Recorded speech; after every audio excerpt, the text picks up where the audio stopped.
Inteligencia dental. El líder indiscutible y absoluto en educación dental a distancia en idioma castellano. Le da la más cordial bienvenida a esta conferencia grabada.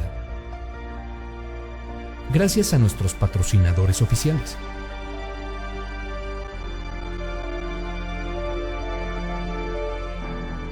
Le ofrecemos siempre un amplio abanico de temas útiles y de actualidad, entregados con alta calidad, por excelentes conferencistas.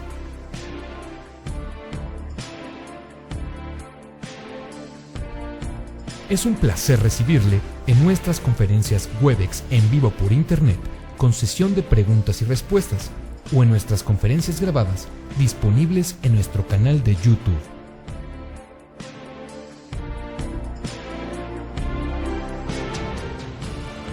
Sus sugerencias y comentarios son bienvenidos en promo@inteligenciadental.com. Por último, le invitamos a visitar nuestro website, en donde encontrará toda la información disponible: www.inteligenciadental.com. Que disfrute esta conferencia.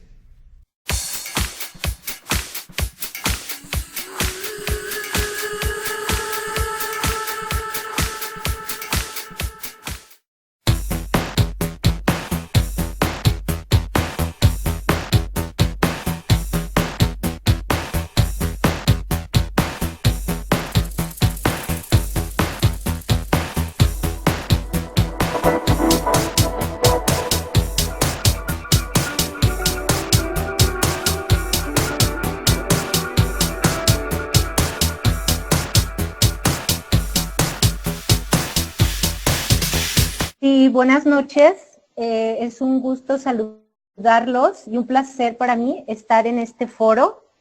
Agradezco a los patrocinadores oficiales de este programa de conferencia en línea, también al doctor Fernando Torres, a la doctora Liliana Bravo por su apoyo y muy especialmente a la doctora Elizabeth Betancourt, presidente de la Asociación Mexicana de Endodoncia, y al doctor Antonio Herrera de Luna, un gran amigo, por permitirme compartir con ustedes este tema de urgencias en endodoncia. Que en ningún campo de la práctica odontológica puede causar más temor y molestias a los pacientes que la visita al consultorio por presentar un dolor orofacial agudo. También puede ser que el paciente se presente a la consulta por algún traumatismo reciente. Sin embargo, en esta presentación nos vamos a enfocar a la primera situación en la que debemos de considerar principalmente cuál es el origen del dolor. Las urgencias endodónticas constituyen un desafío tanto diagnóstico como terapéutico y es necesario conocer y dominar bien todos los aspectos de la endodoncia. Un diagnóstico o tratamiento incorrecto no permitirán aliviar el dolor y podrían hasta agravar la situación. El odontólogo debe de conocer bien los mecanismos del dolor, la forma de manejar al paciente, el diagnóstico, la anestesia, lo que es el tratamiento y las medidas terapéuticas más adecuadas para tratar lo que son los tejidos duros y blandos. En cuanto a la etiología, las causas más comunes de este dolor, pues puede ser, o de esa visita urgente al consultorio dental, pues puede ser la inflamación, la infección, traumatismos o iatrogenias, siendo las más comunes lo que es la inflamación. El objetivo que tenemos que considerar o tener en mente es que debemos de eliminar el dolor dental. Para esto, pues nos tenemos que valer de lo que es una historia subjetiva y un examen clínico objetivo. Para la primera es basarnos en lo que el clínico oye, sienta y observa del paciente. Y en el examen clínico objetivo, pues nos valemos con lo que son las pruebas de diagnóstico, en las que podemos considerar las pruebas generales, las pruebas complementarias o las pruebas específicas para determinar lo que es el estado pulpar.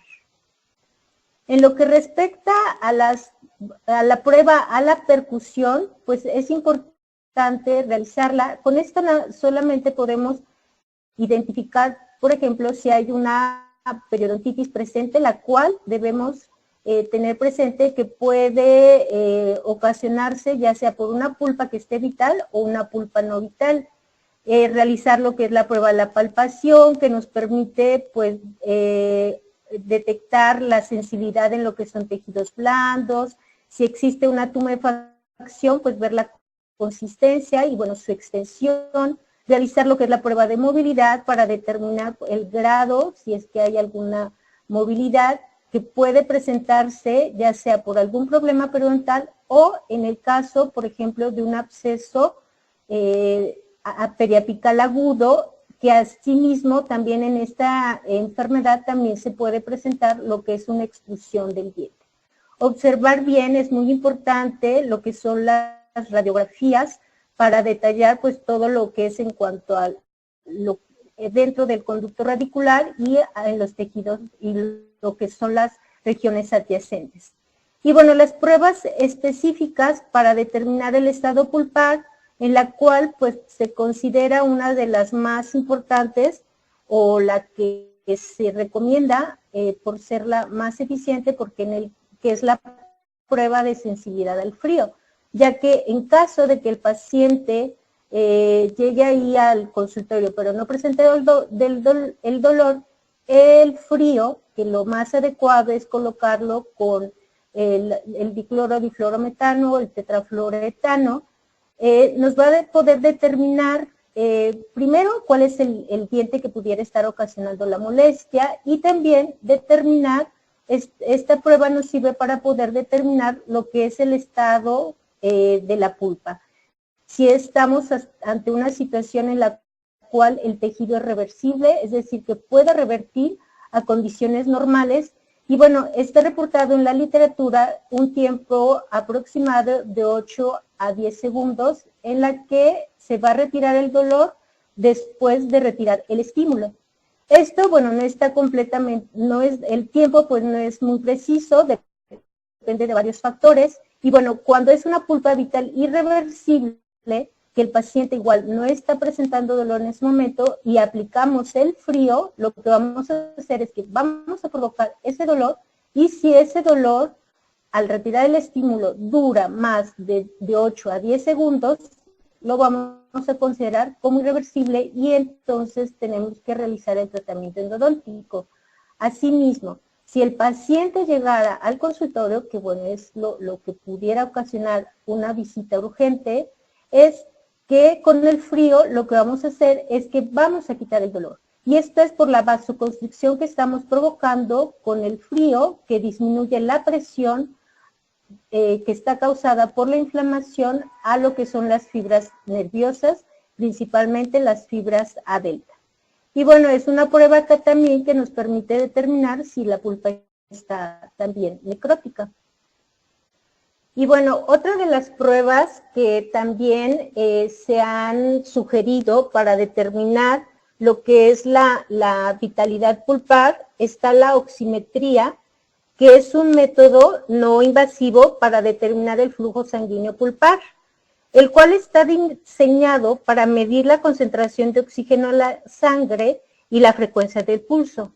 El oxímetro funciona basándose en el principio de dos longitudes de onda transmitidas por un diodo fotoeléctrico. Detectan la hemoglobina oxigenada y la desoxigenada por una parte del cuerpo hasta un receptor. Y un microprocesador va a calcular lo que es la diferencia entre lo que es la luz emitida y lo que es la luz recibida, y proporciona lo que es la frecuencia de pulso y la concentración de oxígeno en la sangre. Entonces, aun cuando, bueno, lo que es la oximetría, como vemos aquí, este sujetador está diseñada principalmente para lo que es otras áreas del cuerpo, pues bueno, se ha llegado o se ha sugerido utilizarla como una prueba que puede ser muy eficaz para determinar el estado pulpar. Y es así que, bueno, en uno de los trabajos que recién se acaba de concluir en el posgrado de endodoncia, fue evaluar precisamente lo que es en cuanto a la prueba en cuanto a lo que es la evaluación de la sensibilidad y la especificidad, el valor predictivo positivo y negativo, pues la comparación de estas pruebas, oximetría y de la prueba al frío, en donde observamos que se reportó una mayor eficiencia en lo que fue la oximetría.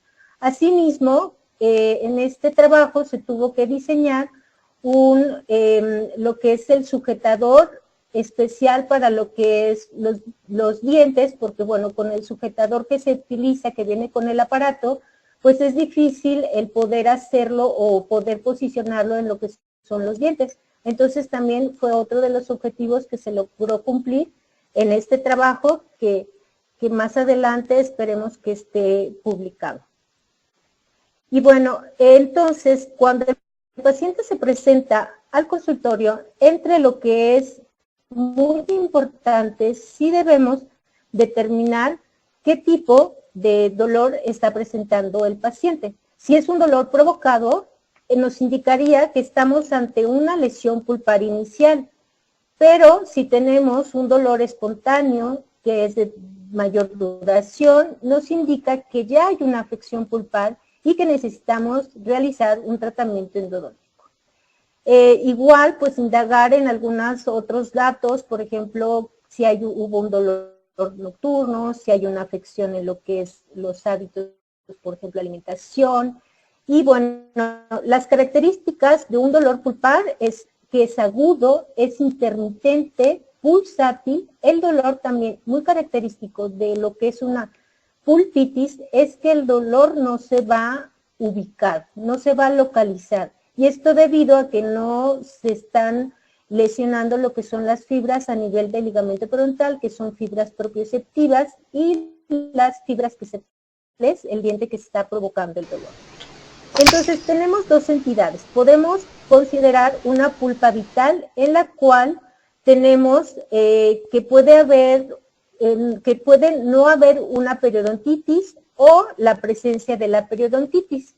Y el manejo de la urgencia, pues sí es diferente. Bueno, primero tenemos que conocer o dar un repaso de cómo es que se inicia esa reacción inflamatoria. Cuando hay una lesión, una agresión pulpar, pues bueno, comienza esa reacción inflamatoria en donde los leucocitos neutrófilos son atraídos por quimiotaxis al sitio afectado. Bacterias y las células pulpares son fagocitadas, se liberan enzimas que atacan al tejido y causa un daño.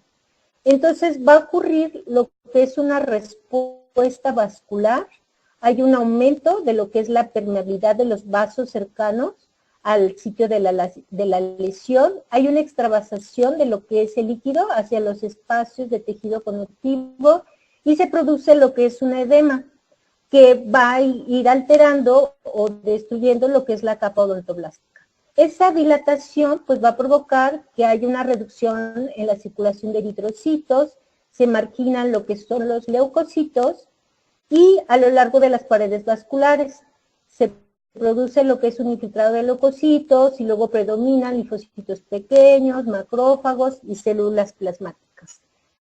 Y bueno, clínicamente, ¿qué vamos a observar? Bueno, esa presión, esa inflamación va a estar estimulando hacia lo que son las fibras nerviosas, las A delta y las fibras C que están presentes en el tejido pulpar, produciendo entonces ese dolor, que puede estar referido a un punto cutáneo de la hemicara y, bueno, cuando es la pulpitis que no está alcanzando los tejidos al tejido periodontal, pues es un dolor irradiado. Entonces, lo primero que debemos de considerar es que debemos de tratar de identificar el diente. Cuando es un dolor irradiado, tenemos que localizar. El paciente nos llega a la consulta y les dice, me duele en la parte, un molar de la mandíbula, y resulta que es un diente superior. Entonces, es importante que al aplicar las pruebas de diagnóstico sean una regla para estas, es que debe de ser comparativa y repetitiva para poder tener con certeza cuál es el diente que está provocando la afección. También, otra característica de lo que es ese dolor pulpar es que puede haber un dolor por cambios en la postura, por el aumento de lo que es el flujo sanguíneo hacia lo que es la cavidad pulpar cuando hay una inflamación. Y otra característica es que no cede con analgésicos. Y bueno, se asocia a caries profundas, que es lo que tenemos que estar evaluando en lo que ya sea nuestro examen clínico o en las radiografías, determinar si pudiera haber una exposición pulpar, restauraciones con filtración profundas, recientes o fracturadas. Y bueno, en este caso, el tratamiento que tenemos que hacer es, para poder eliminar el dolor, es realizar un acceso y eliminar lo que es tejido de cámara pulpar. Una de las características o problemas que nos podemos enfrentar cuando el paciente presenta un dolor preoperatorio es que va a ser difícil lograr una anestesia adecuada para poder hacer el procedimiento. Se ha reportado que para lo que es el bloqueo del nervio alveolar inferior, en dientes normales, es decir, que no tengan lo que es la pulpitis, hay un éxito de un 75 a un 90%. Pero cuando hay una pulpitis, ese bloqueo va a ser ineficaz en un 30 al 80%. Entonces, luego, si aunamos a que esa anestesia que no estamos logrando, pues va a provocar que el paciente esté más estresado, y eso va a provocar que se reduzca el umbral del dolor. Entonces, el procedimiento, pues lo vamos a llevar a cabo, pues con que el paciente tenga dolor, lo cual no es lo más adecuado. Se ha sugerido que se dé un lapso de tiempo de unos 20 a 30 minutos, colocamos la anestesia antes de comenzar a realizar algún procedimiento. Es muy importante, pues, la anestesia profunda en lo que es, en casos que el paciente presente dolor. Esto, bueno, igual como lo mencionaron en conferencias anteriores realizadas por la doctora Elizabeth Betancourt y el doctor Henry Stephan, que bueno, lo que se produce cuando hay una inflamación o una infección, bueno, va a provocar que haya una disminución de lo que es el pH, y eso va a provocar que haya una dificultad en la disociación de lo que es la molécula del anestésico. Y el catión, que es el que va a provocar o evitar lo que es la despolarización a nivel de lo que son las fibras nerviosas, pues no va a poder penetrar. Además, que las fibras nerviosas inflamadas experimentan tanto una alteración morfológica y bioquímica en toda su longitud, inducidas por algunos neuropéptidos, como el péptido relacionado genéticamente con la calcitonina y otros mediadores químicos. Eso da como resultado que haya una hiperalgesia que hace que esos bloqueos neurales en lugares distantes del diente pues pierdan efectividad. Por lo cual, pues la anestesia pues es un paso muy importante para poder realizar ese procedimiento de urgencia. Se indica, bueno, se ha sugerido realizar pues varios, o sea, igual el bloqueo inflatativo troncular, igual utilizando anestésicos que tienen lo que es el pK menor para que pueda haber una mejor disociación, en los que encontramos la metivacaína, articaína, lidocaína.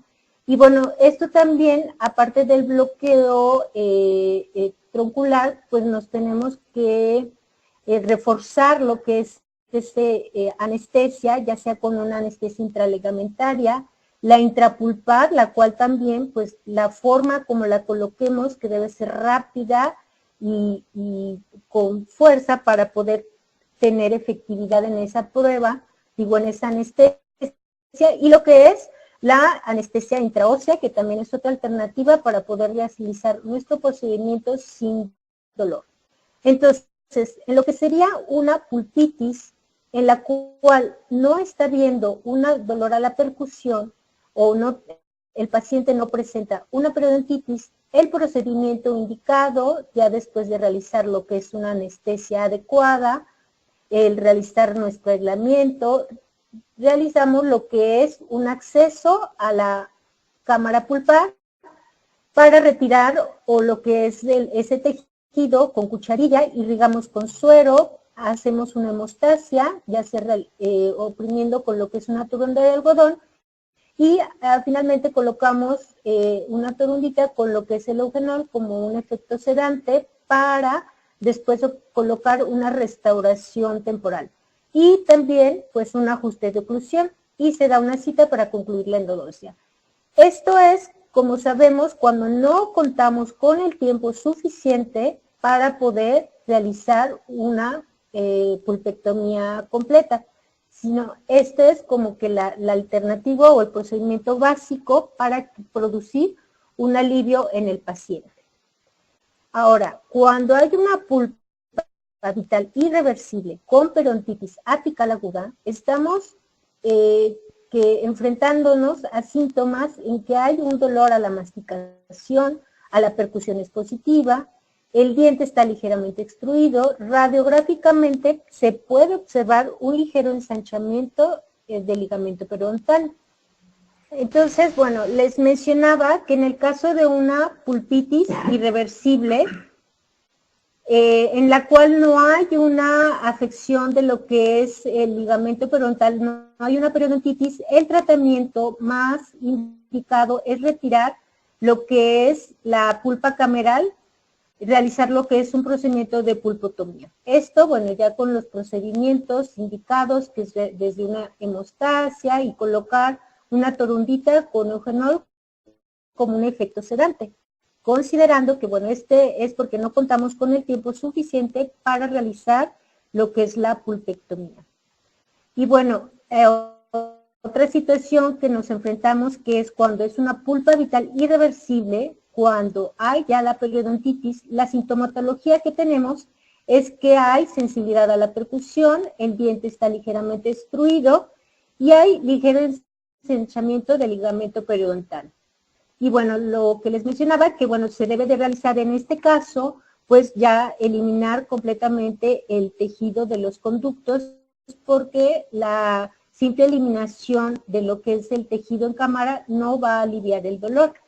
Y bueno, es importante mencionar que cuando introducimos lo que es una lima dentro del conducto, siempre es importante debilitar adecuadamente, al menos con 2 o 3 instrumentos hasta conductometría, para evitar el que dejemos igual suficiente tejido para que pueda continuar el dolor. Y en estos casos es preferible colocar una medicación intraconducto, que aquí, bueno, es controversial, ¿sí? Porque igual estamos enfrentándonos hacia lo que es una pulpa vital, que a lo mejor no está igual con gran cantidad o presencia de microorganismos. Y bueno, aquí es opcional según lo que está reportado en la literatura.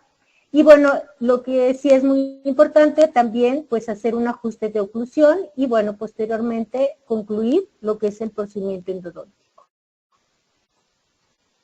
Igual para complementar el procedimiento de esa urgencia es indicar al paciente que pueda tomar lo que es el AINES o lo que es ibuprofeno con una dosis inicial de 800 miligramos para después continuar con de 400 miligramos y paracetamol como dosis inicial de 1000 miligramos y continuar con 500 miligramos durante 2 o 3 días. Esto pues para ayudar a que igual con el ibuprofeno inhibir la mayor parte de los elementos inflamatorios presentes en sangre. No se recomienda en este caso por motivo recetar antibiótico, ya que bueno, tenemos tejido que puede quedar y que igual puede ocasionar lo que es la aparición de cepas más resistentes. Según lo reportado por la Asociación Americana de Endodoncia, el uso de antibióticos solamente estaría indicado cuando hay un compromiso sistémico, por ejemplo, que el paciente presente fiebre, malestar, linfadenopatía, trismus, que haya una inflamación, celulitis, osteomielitis o que igual exista una infección persistente.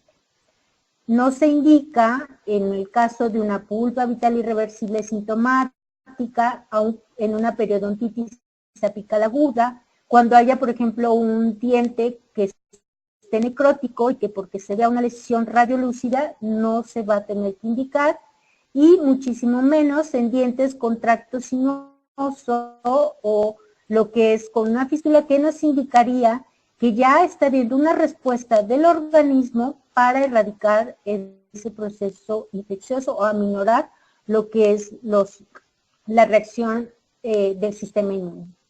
Entonces, en la periodontitis apical también, ya ocasionada por lo que es una necrosis pulpar, en la cual estamos teniendo que ya hay una mayor involucración de lo que son otras sustancias en tejidos periapicales, en las cuales las toxinas procedentes de las bacterias presentes en el conducto radicular, pues van a ocasionar una respuesta inmune a través de mediadores químicos, que son las células de defensa, anticuerpos.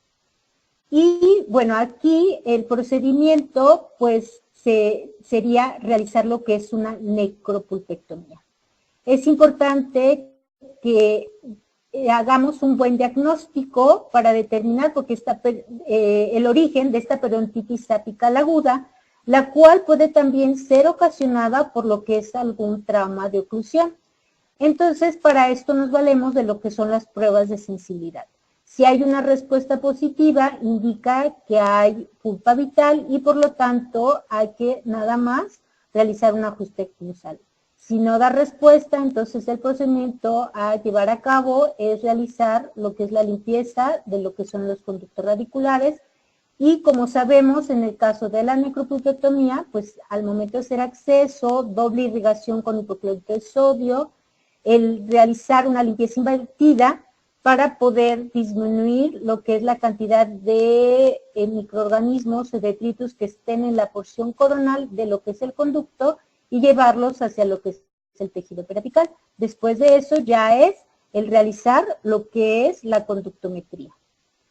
Otra de las situaciones difíciles que se nos pueden presentar en los pacientes que acuden al consultorio es el absceso dentoalveolar agudo. Este absceso dentoalveolar agudo, como lo menciona Leonardo, lo podemos caracterizar en 3 fases clínicas, como es la fase inicial, la fase en evolución y la fase en evolucionado. En esta fase inicial, que como vemos, o sea, es un dolor intenso, agudo, localizado, pulsátil, el diente se presenta con sensibilidad a la masticación, no se puede ni tocar, y bueno, lo característico en este caso es que no hay aumento de volumen facial.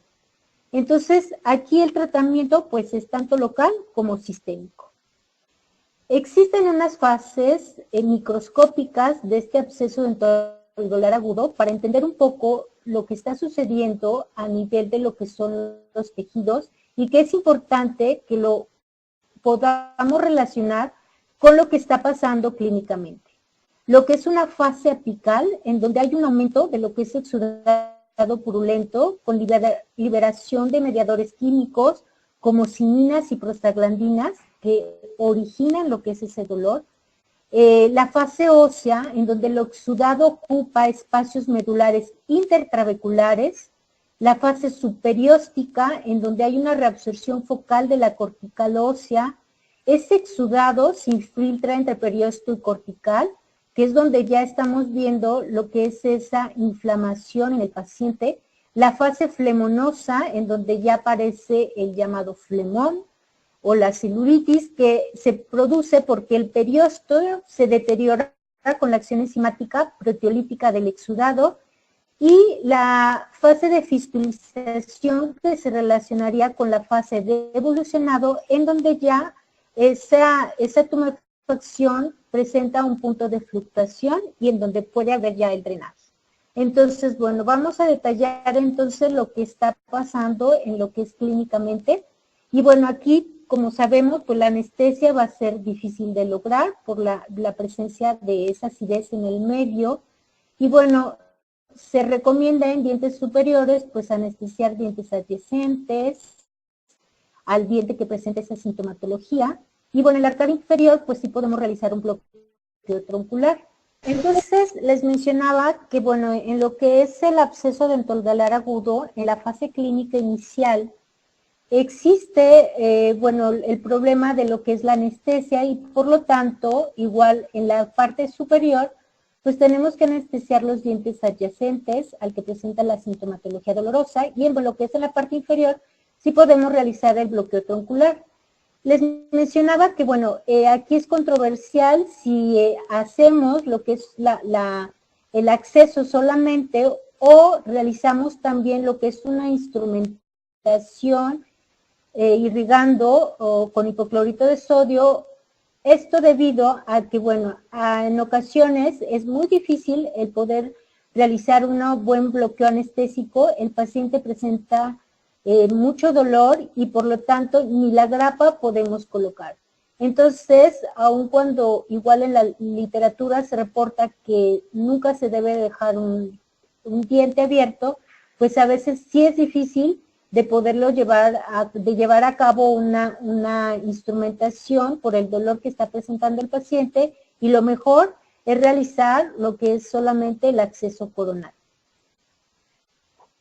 En esta fase también, en la literatura se reporta realizar otro procedimiento, o sea, si logramos hacer ese aislamiento y lo que es el poder irrigar, pues hacer lo que es una trefinación, que es pasar el instrumento unos 2 milímetros más allá de la longitud del diente, de preferencia una lima número 10, 1.8, 1.10.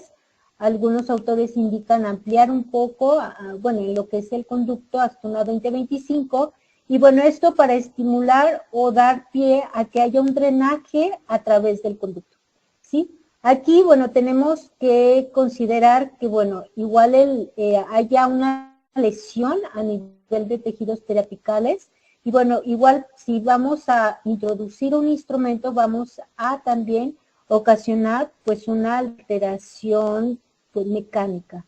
Y bueno, algunos estudios como el de NITS y colaboradores en donde ellos evaluaron lo que es este procedimiento de la trefinación apical para determinar el dolor postoperatorio en dientes que tenían estos necróticos con esa sintomatología y con inflamación, y ellos determinaron que este procedimiento no reduce significativamente ese dolor a la percusión o la inflamación, por lo cual no lo recomiendan como uso de rutina para realizar lo que es un procedimiento en un diente necrótico con sintomatología. Y bueno, entonces, independientemente de que ocurra o no el drenaje, pues lo que recomiendan es dejar el diente abierto al medio bucal, recetar lo que es un antiinflamatorio analgésico y dar cita a las 24-48 horas pues para realizar ese control postoperatorio. En esta entidad tenemos que tener presente que tampoco vamos a indicar lo que es antibiótico. No está habiendo un compromiso sistémico y bueno, lo único que se indica es dar ibuprofeno de 600 miligramos, ketorolaco y igual paracetamol hasta que, bueno, haya igual una disminución del dolor.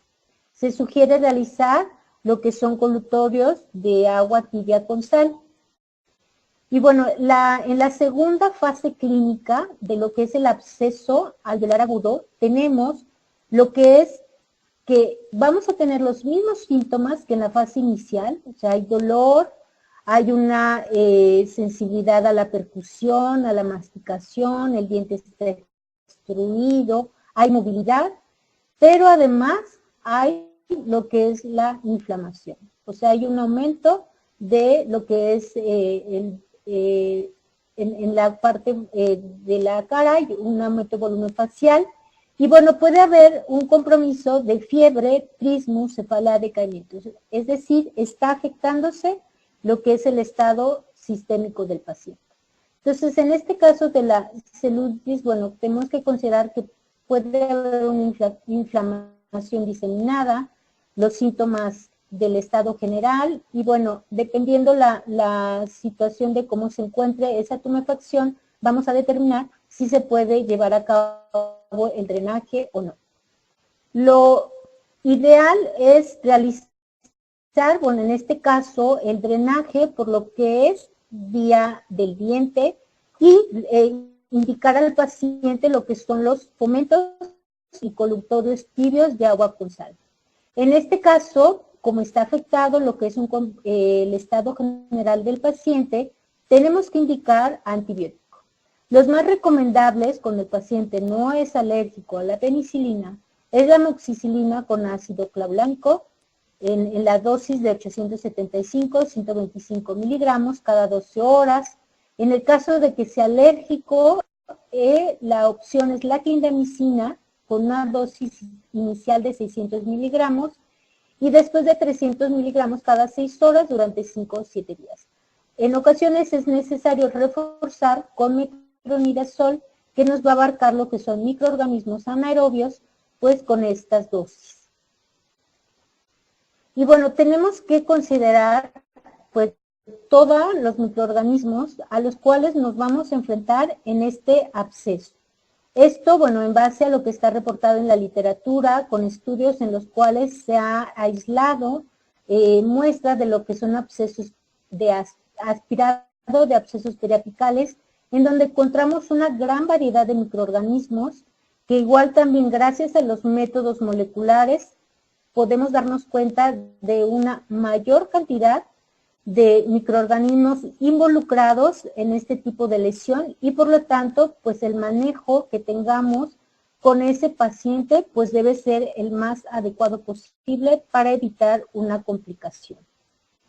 En la tercera fase del absceso dentoalveolar agudo, que es la fase clínica evolucionado, en esta hay una proliferación fibroangioblástica, se minimiza la libre difusión de productos, se atenúa el cuadro sistémico, hay una desintegración del ligamento periodontal y neutrófilos, existe, algo muy importante, una poca liberación de mediadores químicos y de prostaglandinas y por lo tanto pocos fosfolípidos en el área.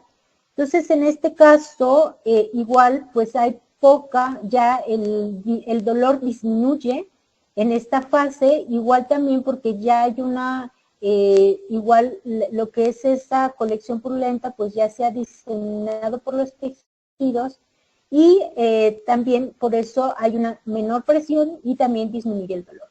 Bueno, el tratamiento de emergencia para esta fase es realizar también lo que es un acceso, siempre considerando que es importante dar una vía de salida a través de lo que es el conducto radicular, de todo ese contenido de pus, de exudado que está viendo hacia lo que son los tejidos periapicales. Y bueno, igual se puede dejar abierto, ¿sí? Bueno, cuando, por ejemplo, tenemos ya la situación en la cual veamos un punto de fluctuación, o que veamos que lo que es esa tumefacción ya está blanda, o sea, ya se puede realizar lo que es un drenaje, que igual, pues vamos a más adelante determinar qué tendríamos que hacer cuando no podemos tener un acceso hacia lo que es el conducto radicular. Entonces, bueno, también se recomienda el utilizar alguna pinza Kelly para dar una abertura hacia lo que es esa incisión que realizamos. El alivio del dolor, siempre es importante estar al pendiente con los pacientes porque en estos casos ese alivio se debe dar a las 6 o 12 horas siguientes. Se indica en esta situación dar lo que es también algún antiinflamatorio, algún analgésico, pero como les mencionaba, ya en esta etapa de la fase clínica evolucionado por la menor liberación de mediadores químicos hacia el área periapical, hay una disminución de dolor. Y bueno, el antibiótico pues ya no es necesario porque ya el organismo pudo controlar la situación. Y entonces se da la cita por lo regular una semana para realizar lo que es el tratamiento de conductos.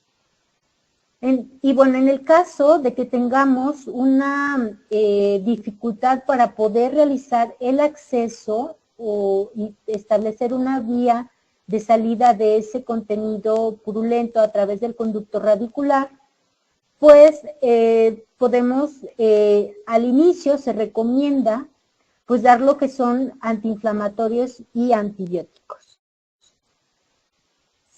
Si no hay un alivio, si esa inflamación sigue en aumento, el dolor se presenta igual, lo recomendable es que se haga un drenaje a través de lo que es tejido óseo con un procedimiento que se llama la trepanación. Esto nos podemos valer con lo que es el Staviden para poder realizar lo que es una perforación en hueso.